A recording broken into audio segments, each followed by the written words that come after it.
I gotta ask you this, have you been wanting to put up a floating shelf? I gotta tell you, they're pretty simple to install, but there are things that you need to know before you attempt it, and that is, where is the plumbing inside that wall, and is there any electrical? Now in today's video, I'm gonna show you how to avoid all that and install a floating shelf. So let's see what the Walabot sees. This right here is my smartphone. A couple ways you can do it.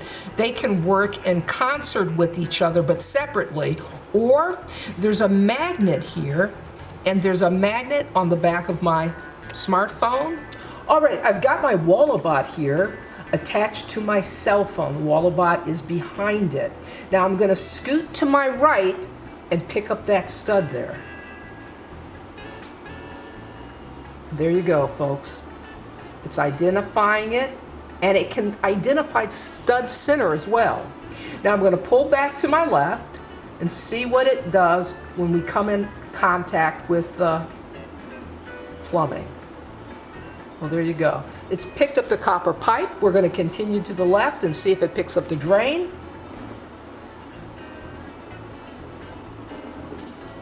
It's picking up the drain as well. So on the electrical mock-up, let me show you how that's done.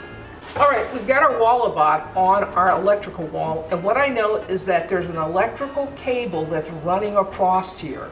Now, as you can see, we're starting off on a stud, and we're gonna slide to the right to see if we can pick up that wire. So we're sliding to the right here. As you can see, we've picked up that wire that's traveling across, and nothing could be easier. You can see this is the Walabot here. They've got a charging cable. They also included a nice little case that you can, slide your Walabot into, close it up, zip it.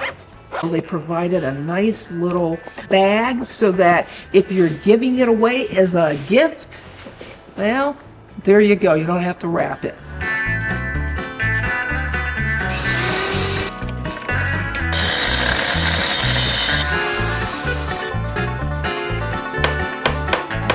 This is Leah saying, you can do this.